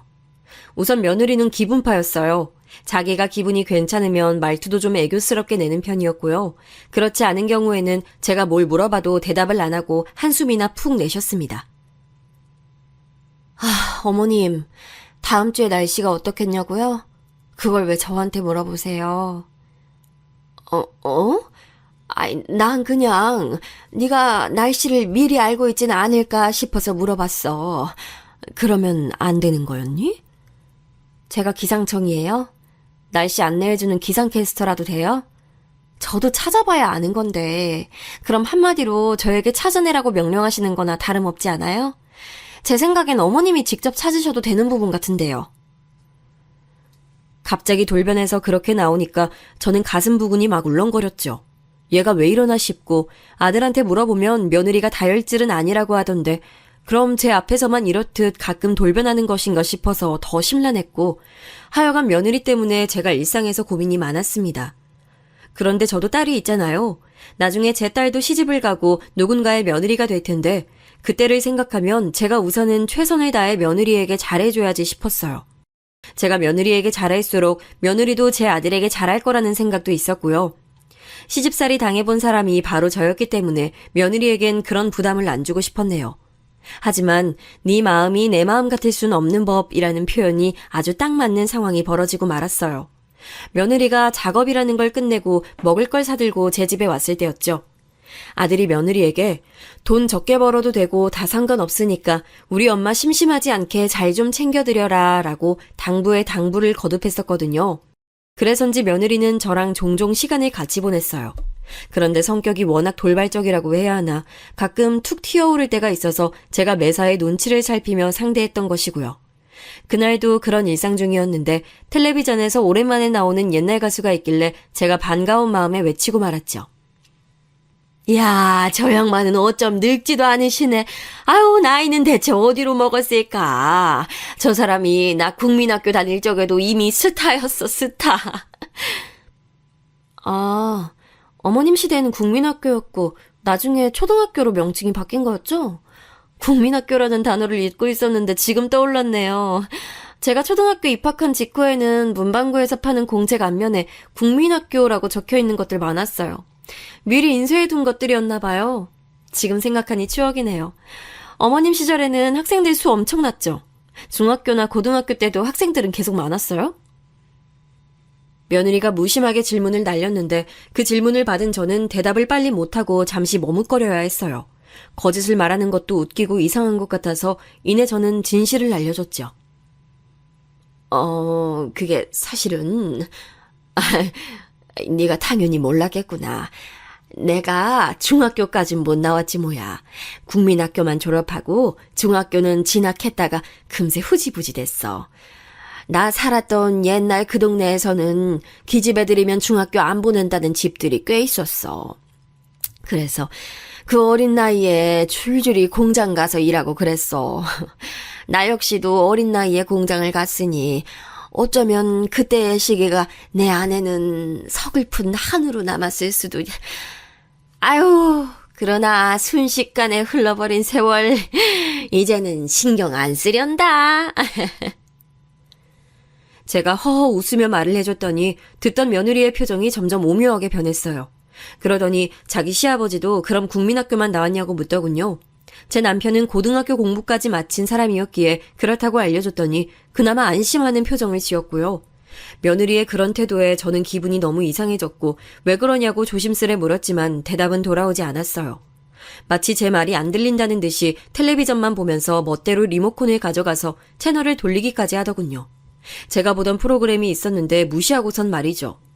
바로 이때부터 며느리의 고삐가 풀렸던 것 같아요. 틈만 나면 저를 무시하는 투로 말을 톡 쏘아댔어요. 예를 들어 제가 마트에서 뿌린 전단지를 보면서 혼잣말을 하고 있어도 면박을 줬죠. 이게 도통 뭔지 모르겠네. 카드 할인 혜택에다가 자체 할인 중복이 가능하다는데 아유 그럼 가격이 어떻게 된다는 거야. 예시가 없으니까 확 마음에 와닿지도 않고 아유 세일한다는 홍보를 이런 식으로 적어놓으면 쓰나. 글쎄요. 어머님이 모르신다고 해서 남들도 모를 거라 생각하시면 안 되죠. 웬만하면 채소 고졸 드릴 텐데 국민학교만 딸랑 나오신 어머님보다 다들 낫지 않을까요? 그런 핀잔을 들으면 저는 목구멍이 턱 막히는 감각이었어요. 학력 가지고 사람의 급을 매기는 거냐고 물었더니 마치 당연한 것을 괜히 묻는다는 식으로 며느리는 저를 흘겨봤죠. 며느리는 자기가 4년제 대학을 나왔으니 전문대를 나온 제 아들보다 자기가 더 위라고 했습니다. 자기 부모, 형제들, 일가 친척들 모두 대학을 나왔다면서 고졸도 찾아보기 힘든 게 자기 집안이라며 어깨에 힘을 줬어요. 저는 분란을 회피하는 성격이라 할 수 있고 무조건 며느리에게 잘 맞춰주고 싶은 마음이 있는 사람인데 이런 제 앞에서 자꾸 학력 얘기를 해대니까 저는 화가 나다 못해 뭔가 억울한 기분까지 들더라고요. 너무한 거 아니니? 자꾸 학력이 어떻다 저쩌다 하면서 그런 거 들먹이는데 우리 딸은 우리나라에서 최고로 알아주는 명문대 나와서 지금은 외국까지 나가서 일하고 있어. 네가 주장하는 논리대로라면 우리 딸이 너보다 훨씬 잘난 1등이라는 거지?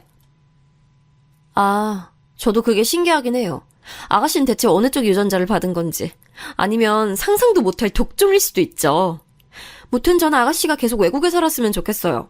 국민학교만 나온 모친한테 좋은 영향을 받을 수 없다고 아가씨도 그렇게 생각할걸요?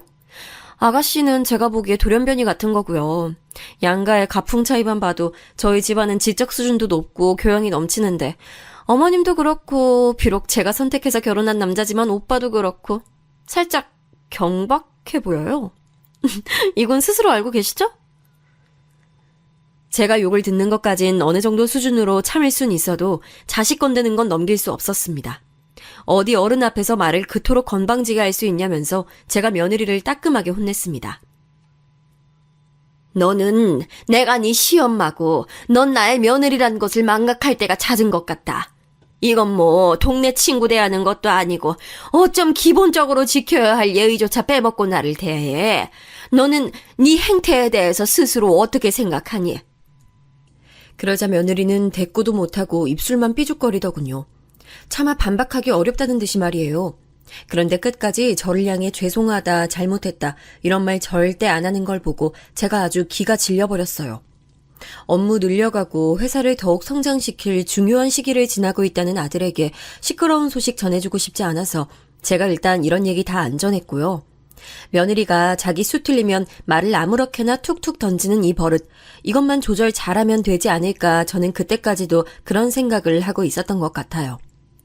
2주 넘게 며느리와 아무 연락도 하지 않고 그렇게 지냈고요. 다시 만났을 때 저는 며느리가 태도를 좀 고쳐먹길 바랐어요. 그런데 또 그렇게 굴더군요. 남편이 세상 떠난 직후 원래 집에 있던 중형차는 이웃들한테 판매해서 처리를 했었어요. 저는 운전에 취미가 영 없어서요. 그런데 차가 아예 없으니까 아쉬워서 작은 경차를 살까 싶은 마음이 들더군요. 마트 앞에서 보니까 여자들이 그런 차를 많이 끌고 다니길래 저도 생각이 들어서 며느리에게 한번 의견을 구해봤던 거예요. 네? 이거 혹시 차 사달라고 미리 밑밥 깔아두시는 거 아니죠? 오빠는 무조건 찬성할 것 같아서 일단 제가 너무 싫고요. 그런 의미에서 못 박아둘게요. 절대 못 사드려요. 나는 그냥 작은 경차 내가 몰기에 어떨지 그거 물어본 건데 넌 어쩜 그런 말을 하니? 내가 언제 차 사달라고 했니? 갑자기 그렇게 나오니까 너무 당황스럽구나. 저도 당황스러워요. 몰기에 어떠냐고요? 그런 생각이 드신다는 것 자체가 자신감 부족이라는 거 아닐까요?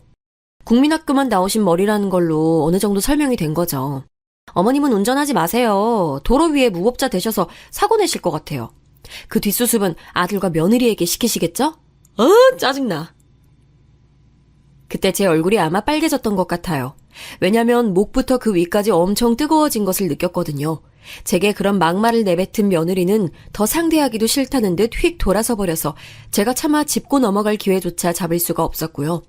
사사건건 제가 무슨 말을 하거나 무슨 행동을 하면 저를 향해 국민학교만 나온 무식함으로는 안 된다는 식으로 시비를 걸어오는 며느리 때문에 전 화병에 걸려서 속이 부글부글 끓었어요.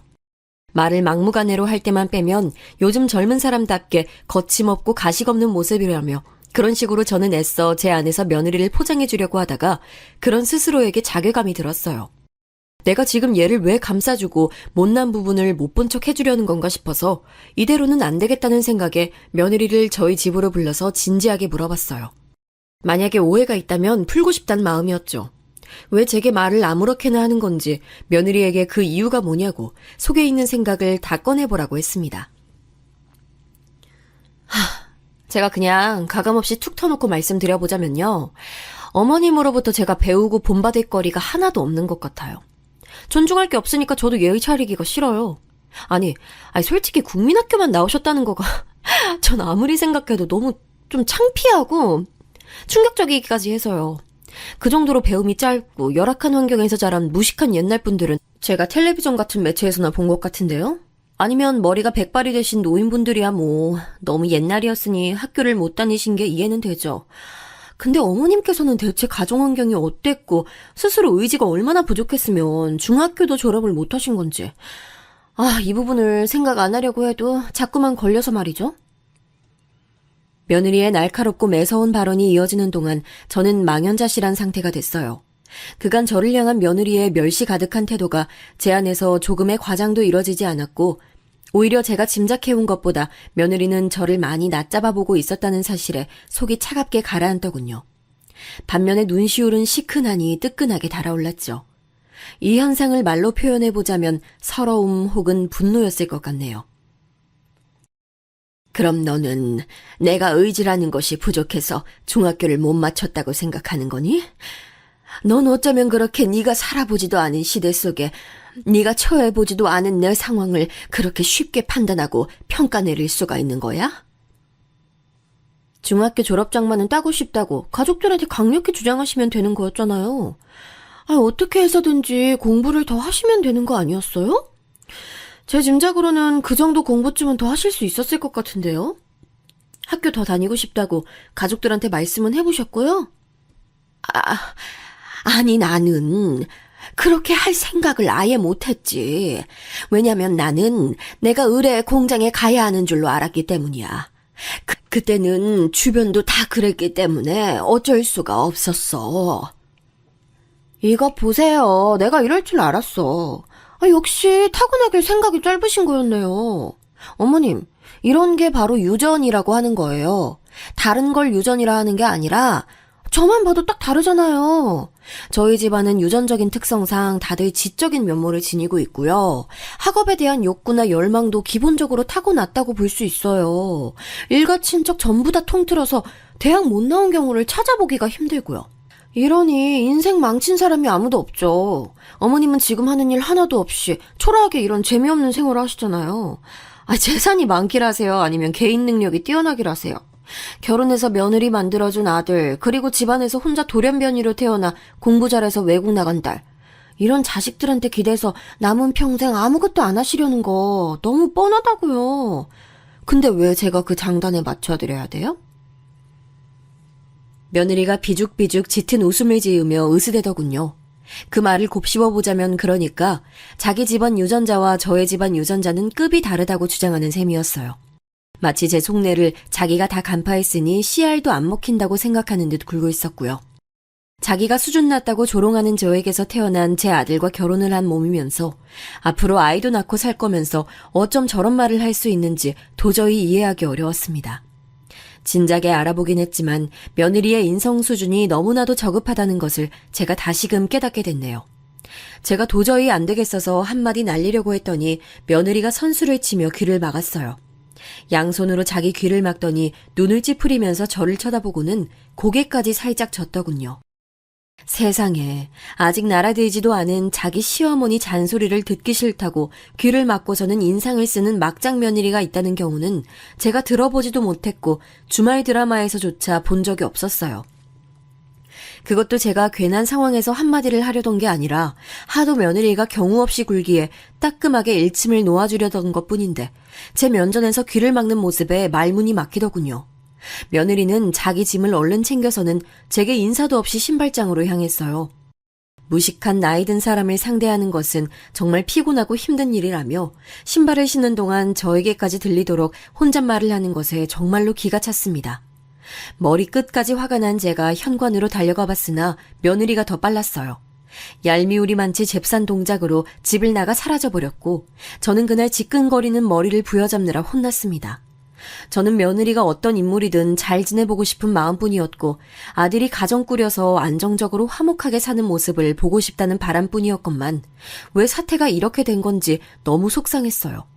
이게 다 국민학교만 나온 제 탓인가 싶은 나약한 생각을 했다가 고쳐먹었고 그러자 제 안에서 그동안의 며느리가 보여준 언행을 곱씹는 동안 서서히 불꽃이 타오르기 시작했죠. 가만히 있어보자. 그간 참고 배려하느라 노력하는 바람에 그렇게 구는 게 아이의 습관이 돼버렸네. 이건 필시 잘못됐다. 남들이 이 상황을 본다면 뭐라고 생각할까? 되바라진 며느리보다도 등신같이 끌려다니는 시어머니를 답답하다며 욕하진 않을까? 정신 차리고 똑바로 처신하자. 생각에 생각을 거듭하다가 저는 지난 저의 행동들을 돌아보았고 필요 이상의 배려는 나 자신의 가치를 낮추는 것이라는 결론을 내렸어요. 먼저 떠난 남편이 본다면 이 상황을 분명히 용인하지 않을 터였죠. 그런 확신을 가진 채로 저는 아들에게 먼저 연락을 했습니다. 그동안 며느리 때문에 많이 속상했는데 어제 일로 자존심에 상처를 입었다고 술술 다 말을 해버렸어요. 그러자 아들이 화들짝 놀라면서 설마 자기 아내가 아무리 고집 있고 성격이 있어도 제게 그런 행동을 할 줄은 몰랐다면서 몹시 당황해하더군요. 저는 머뭇거리며 제 생각을 덧붙였어요. 이건 조금 민망하고 조심스러운 얘기지만 말이야. 아무래도 내가 국민학교만 나왔다는 사실이 고학력자가 집안에 널린 며느리 시각에서 보기엔 너무나도 보잘것없어 보이는 듯 싶구나.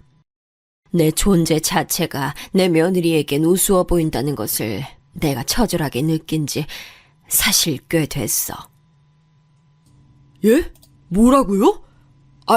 아니 어떻게 그런 걸로 엄마를 우습게 볼 수가 있어요? 이건 예의가 아니죠. 그걸 떠나서 절대 해서는 안 되는 행동이죠. 제가 단단히 이 문제에 대해서 따지고 일러줄게요. 나이가 들어서 담이 작아져 그런 건지 아니면 제 천성이 그런 것인지 아들이 제 고민을 다 듣고 격하게 반응을 해온 것에 기쁘고 고맙기도 했지만 이걸로 부부싸움이 크게 벌어지기라도 할까봐 괜히 겁이 났던 것 같아요. 못돼 먹은 며느리 같은 사람이 제 아들의 아내라는 게 싫으면서도 제 아들이 저 때문에 혹시 결혼 생활을 망쳐서 이혼 딱지라도 붙으면 어쩌나 싶었던 것이죠. 그걸로 나중에 아들에게서 원망을 들을까봐 걱정되었던 것이 사실은 가장 궁극적인 이유였고요. 아무튼 그로부터 이틀 뒤 아들은 부부끼리 대화로 잘 해결했다고 저에게 결과를 전해왔어요. 앞으로 제가 마음 쓸 일은 결코 없을 거라고 하면서 며느리도 속으로 저에게 죄송한 마음을 가지고 있었다길래 저는 그런 줄로만 알았죠. 이제 며느리가 자기 태도를 반성하고 앞으로는 안 그렇게 굴 줄로 믿었고요. 다음에 얼굴 보면 진솔한 얘기나 며느리와 나눠야 되겠다고 저는 그렇게 생각을 하고 있었는데요. 며느리가 저에게 먼저 연락을 해왔어요. 자기한테 하실 말씀 있지 않느냐고 물어보길래 그렇다고 했더니 자기도 저한테 용건이 있다면서 만나자고 했죠. 그래서 제가 아들 며느리 집에 방문하겠다고 했어요. 맛있는 간식도 사다 놓아주고 싶어서였죠. 간단하게 장을 본 뒤 그걸 양손에 들고 저는 왠지 모르게 설레는 기분으로 도착을 했습니다. 며느리가 허심탄회하게 자기 속을 털어놓으며 저에게 사과를 하는 그림이 머릿속에서는 그려지고 있었죠. 지난 시간 동안 며느리로부터 당한 자잘한 수모들을 떠올리면 속이 뒤집혔으나 그쪽에서 먼저 진심 어린 사과를 해온다면 저는 충분히 받아줄 용의가 있었던 거예요. 하지만 현실은 제가 그린 것과 전혀 달랐네요. 오셨어요? 그런 건 또 뭐하러 사오셨어요? 별로 달갑지도 않은데. 일단 앉으세요. 아들한테 쪼르르 달려가 이것저것 다 떠드신 심정이 어떤진 안 궁금하지만 앞으로 안 그러시겠다는 약속은 받고 싶으니까요. 저는 제 귀를 의심해야만 했어요. 한쪽 인매를 비뚤게 당기며 웃는 며느리는 명백히 저를 비웃고 있었고 제가 2번 다시 나대지 않았으면 좋겠다는 자기의 바람을 똑바로 내놨습니다. 서로에게 유감인 점은 당사자끼리 해결을 해야 맞는 것이고 저처럼 아들에게 치맛바람 펄럭거리는 엄마는 전형적인 무식하고 비이성적인 인간상이라고 했어요. 저는 며느리와 부엌 식탁에 마주보고 앉은 채로 헛웃음을 내뱉었네요. 커피나 차는 고사하고 냉수 한 잔 안 내어준 며느리의 태도에서 저를 향해 사과할 마음도 없고 반성도 전혀 안 하고 있음을 아주 잘 알 수 있었죠. 며느리가 이렇게 말하더라고요. 어머님, 저라고 힘든 일 없고 짜증나는 일 없었겠어요? 사실 매일 스트레스 받는 부분들이 많았는데 저는 제 친정 식구들에게 아무 말도 안 하고 그냥 혼자 감내하면서 묵묵하게 지내왔어요. 근데 어머님은 뭐예요? 아들한테 미주알 고주알 다 떠들고서 해결을 해달라고 징징거리셨죠? 제가 이번에 깨달은 건데요. 어머님보다 제가 정신연령이 높아도 한참 더 높은 것 같아요. 뭐, 정신연령? 네가 지금 나를 사고분별 옳게 못하는 사람으로 보는구나. 그게 사실이잖아요. 앞으로는 2번 다시 아들에게 찡찡거리며 다 일러바치고 며느리로 혼내달라고 하는 시어머니로 살지 않겠다고 저한테 맹세를 해주셨으면 하네요. 그 당당한 요구에 제가 얼이 빠져버렸죠. 그리고 며느리는 명절이나 생일이 아닌 이상 제 얼굴을 안 보고 살 거라고도 했어요. 이 모든 황당한 말들, 그걸 홧김에 뱉은 게 아니라 순전히 자기 본심이었다는 것을 입증하듯 며느리는 아주 태연했고요. 낯빛이 어두워진 저를 앞에 두고도 자기 손톱 끝이나 들여다보면서 입바람을 후 부는 여유나 부리고 있었어요. 저에게 이런 모욕을 주고도 앞으로 결혼 생활할 자신이 있냐고 조용히 물어봤더니 며느리가 크게 웃었습니다. 하나도 안 무섭고 전혀 겁나지 않는다면서 아예 배를 잡고 웃더군요. 아둔한 저를 닮아서 어딘가 약삭 바르지 못한 제 아들을 자기가 열심히 조종하면서 잘 살아보겠다는 며느리의 말까지 듣고서는 저 역시도 웃어버렸네요. 일부러 그런 게 아니라 정말로 제 안에 깊숙한 곳으로부터 웃음이 막 튀어나왔어요. 아마 하늘에 있는 제 남편도 이 모든 상황을 지켜보다가 딱 이 찰나에 웃음을 터뜨렸지 않을까 싶었네요. 내가 아주 재밌는 인물을 내 며느리로 들인 거였구나. 내가 지금까지 너한테 잘해주려고 이왕이면 시집 온 김에 행복하고 즐겁게 살았으면 하는 바람으로 널 전적으로 배려해주려 노력한 내 자신이 후회가 되는 참이네. 그러지 말고 정신에 곱비 풀린 네 수준에 맞춰서 놀았다면 아주 흥미로운 고부관계가 됐을 텐데 너무 재미없게 지낸 것 같네. 그간 내가 대충 남겨주니까 네가 끝도 없이 기어올라도 되는 줄 알고 이 지경으로 까부는 걸 보니 이건 내 잘못이렸다. 네? 갑자기 뭔 뚱딴지 같은 말씀을 하세요. 어머님께서 이렇게 나오신다고 해서 제가 사과라도 넙죽 들을 줄 아셨나요? 어머님께서 본인 잘못이라고 여기신다면 안 말릴게요. 네, 모두 다 어머님 잘못으로 하세요. 며느리가 조금 당황한 얼굴로 그러나 입에는 여전히 싸가지를 상실한 채로 나불거리는 동안에도 저는 피식 웃어대고 있었어요. 저희 아들이 예전에 한창 방황하고 다닐 때 그것이 저는 부모의 탓이라고 여겼듯 며느리가 누울 자리를 보고 발을 뻗게 만든 저의 안일함이 잘못 같았습니다. 하지만 이제 모든 것을 바로잡을 때였죠. 우리 아들이 처복이 있으면 자기 아내 덕을 봐서 집안 재산을 일찍이 선점할 수 있었을 텐데 보아하니 물 건너갔구나. 이제야 뒤늦게 정신 차리고 살고 있으면 뭘 하겠노. 이렇게까지 처복이 없어서야. 우리 아들 녀석 팔자겠지 이것도. 난 먼저 떠난 우리 집 바깥 양반하고 굳세 맹세한 것이 있으니까 절대 너 같은 아내를 둔 우리 아들에겐 돈 주지 않을 테야. 정신 차리지 않는 자식에겐 돈 안 주기로 했거든? 그러니 너도 그런 줄 알아라. 참나, 어머님, 도대체 뭔 돈이 있으시다고 그러세요? 어디 뭐 몇 천만 원 따로 꽁쳐두신 재산이라도 있으신가 봐요? 그런데 이렇게 센 척하면서 폼 잡으시는 것도 제 눈에는 딱 국민학교만 나온 사람의 머리에서 계산될 만한 행동으로 보이고요. 살짝 귀엽게 느껴지네요. 대단히 애를 쓰십니다, 어머님. 네가 아주 끝도 모르고 설치는데 어디서 어른 공경할 줄도 모르고 이따위로 구는 거니. 등신처럼 그간 숙여준 나도 나지만 이 정도의 성질머리까지는 용케 안 드러내고 지내온 너도 참 너구나.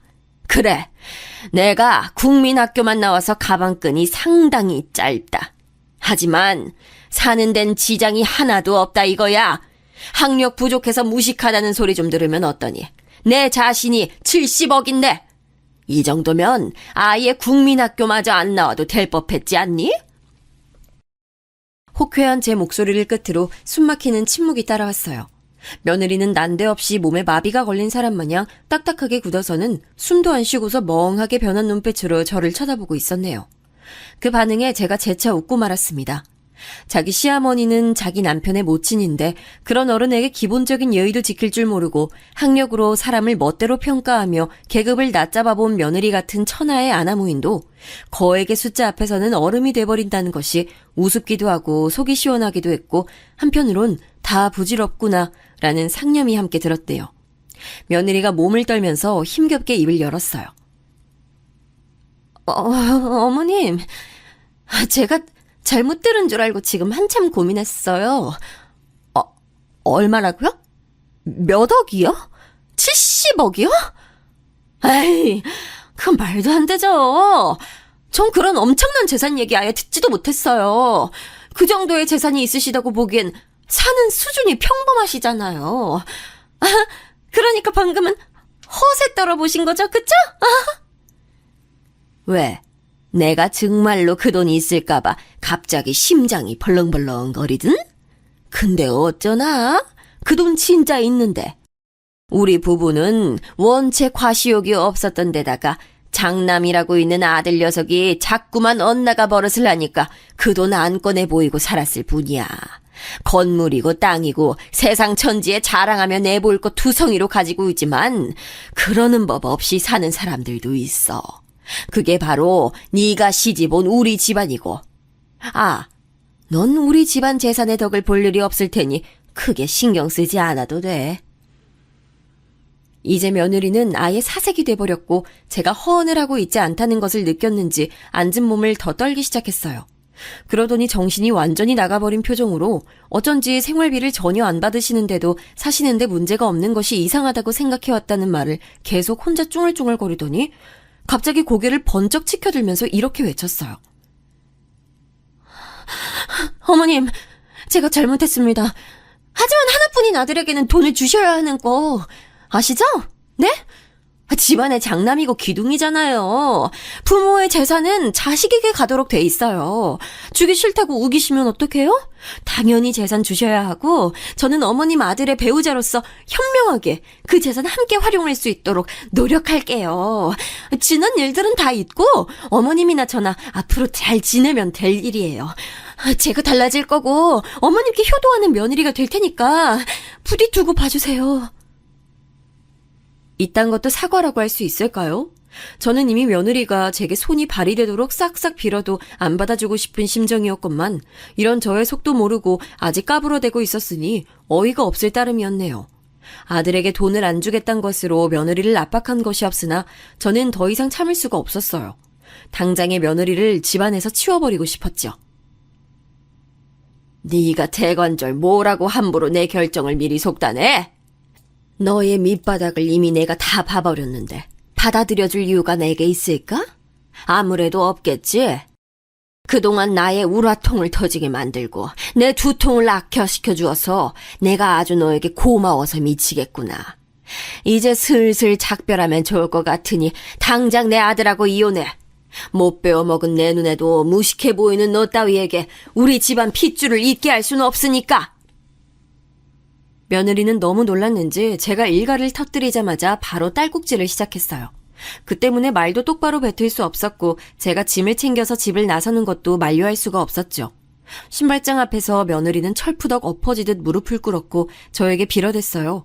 계속 딸꾹거려서 말은 옳게 못 이었지만 죄송하다고 잘못했다고 두 손을 모아서 싹싹 빌더군요.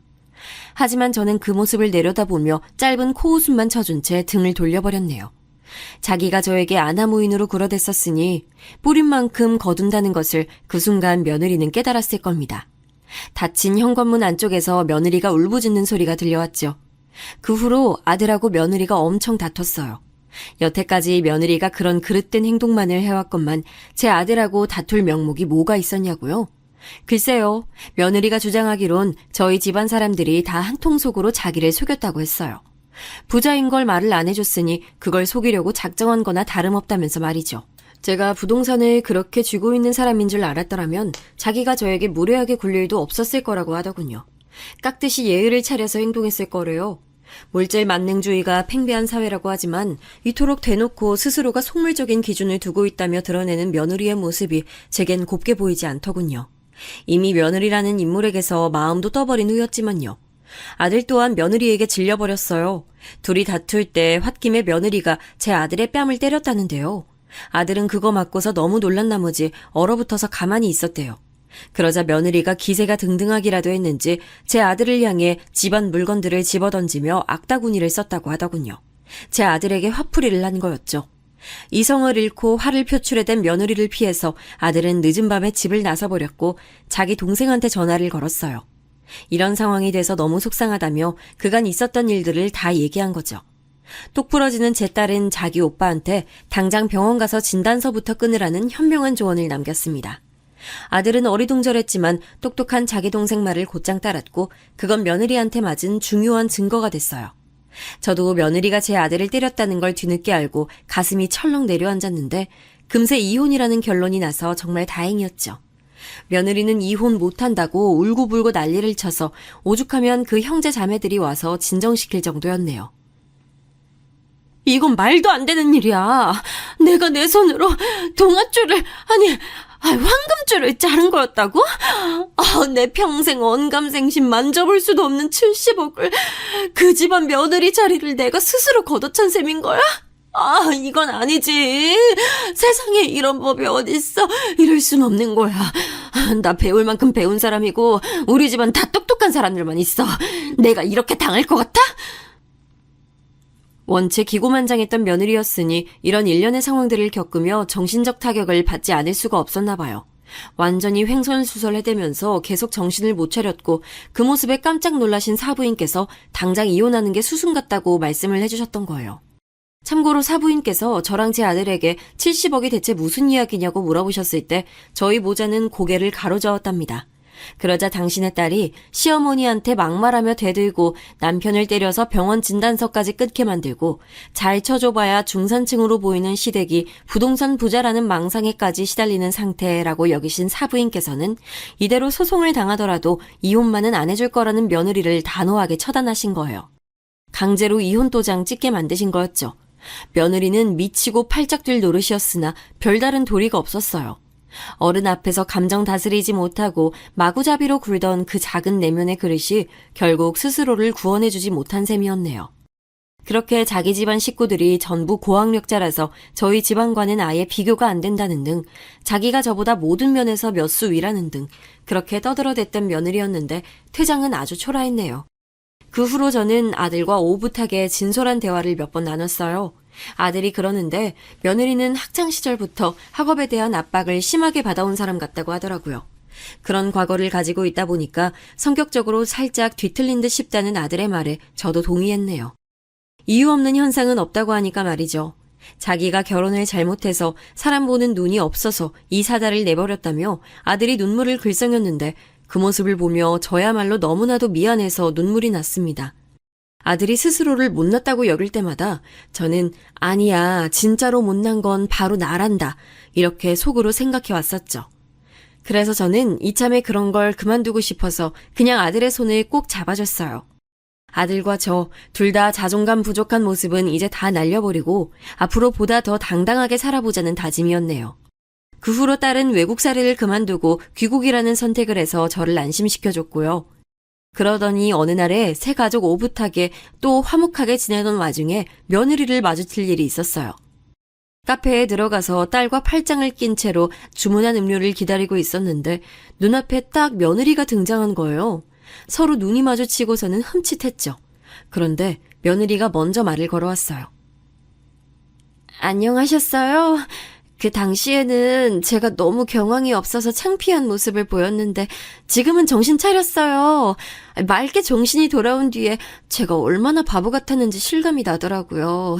생각해보니까 가족들이 말을 맞춰서 건물 어떤 거 있고 땅 어떤 거 있고 이런 식으로 거짓말을 충분히 할 수 있는 거였는데 제가 당시에 진위 여부도 제대로 파악하지 못했었더라고요. 그러니까 며느리의 요지는 저와 아들이 70억이 있다고 거짓말을 했을 가능성을 염두에 두고 있다는 것이었죠.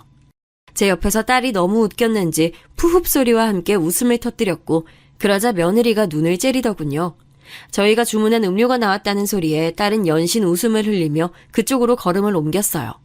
저는 괜찮다는 표시로 딸에게 이미 눈짓을 해준 뒤였고요. 이제 둘이 되자 며느리는 삐딱하게 고개를 한껏 기울인 채로 저를 위아래로 훑어봤습니다. 여전히 어른 공경할 줄 모르는 그 태도에 정말 대단하구나라는 생각이 들었습니다. 국민학교만 딸랑 나오신 분도 평일 대낮에 스타벅스 이용하는 거 보면 우리나라가 참 살기는 좋은 것 같네요. 대학 나온 보람을 죽여놓는 나라꼴이 재밌어요? 아, 맞다. 건물주라서 여유로우시다고 하셨었죠? 그럼 스타벅스 다니실 수도 있죠. 그런데요, 대체 근데 어떤 건물인 거예요? 여기처럼 번지르르한 대형 빌딩에 1층에 스타벅스 입점해 있고 이런 것까지는 아니더라도 그럴싸한 건물이니까 저한테 유세 부린 거 맞죠? 유세? 내가 그런 걸 부렸었는지 기억이 잘 안 나네. 나이가 드니 자꾸 깜빡깜빡해서 말이야. 그래도 바로 여기 이 건물이 내 소유라는 것쯤은 똑똑히 기억하고 살아. 그럼 커피 잘 마시고 가렴. 기왕이면 건물 구경도 더 하다 가고. 그때 마침 제가 그쪽을 쳐다보자 저와 눈이 마주친 스타벅스 직원들이 저희 모녀를 향해 일제히 목례를 보내왔어요. 음료를 받아든 제 딸은 배시시 웃고 있었고요. 그러자 상황 파악을 마쳤는지 며느리가 다리에 힘이 풀려서 바닥에 털썩 주저앉고 말았죠. 안색은 삽시간에 창백해진 채였고요. 이럴 수가. 아니 갑자기 이게 무슨 일이야. 여기가 어머님 건물이라고요? 진짜로 이 건물이 어머님 소유라고요? 정말이라고요? 그 애달픈 절규를 들으며 저는 남이 된 마당인데 어머님은 무슨 어머님이냐는 표정으로 쳐다봐 줬더니 안색이 더욱더 사색으로 변하더군요. 며느리, 아니 그 아가씨는 고개를 연신 흔들면서 이건 말도 안 된다며 중얼거렸고 저랑 딸은 그대로 내버려둔 채 가벼운 발걸음으로 매장을 빠져나갔어요. 바로 앞 도로에는 잠시 정차해둔 차 한 대가 있었고 저희 모녀가 가까이 다가가자 운전석에서 아들이 내렸어요. 씩 웃으면서 저 타라고 센스 있게 차 뒷문을 열어주던 아들이 갑자기 어딘가를 보고는 멈칫했죠. 저와 딸이 고개를 그쪽으로 돌려봤더니 통유리로 돼 있는 스타벅스에서 그 아가씨가 창에 딱 붙어서 저희 쪽을 보고 있었어요. 마치 귀신이라도 본 것처럼 창백하게 질려있는 표정으로 말이죠. 어쩌다 마주쳤다고 알려줬더니 아들이 한숨 쉬며 고개를 저었죠. 원래 아들은 예전에 구입했던 중고차만 알뜰하게 타고 다녔다가 이혼 이후 벤츠 신용을 뽑았어요. 이 적나라한 변화에 그 아가씨가 망연자실한 거였죠. 건물에서 뛰어나온 관리인 2명이 웃으면서 인사를 보내왔고 저희 가족은 배웅을 받으며 차를 타고 그곳을 벗어났답니다. 끝까지 마음에서 우러나오는 예의나 반성을 보여주지 못한 그런 인물이 저희 집안에 더 이상 존재하지 않는다는 사실을 저는 새삼 다행으로 여기며 가슴을 쓸어내렸네요. 제가 풀어놓은 이야기는 여기서 매듭 지을까 해요. 들어주신 모든 분들께 고맙습니다.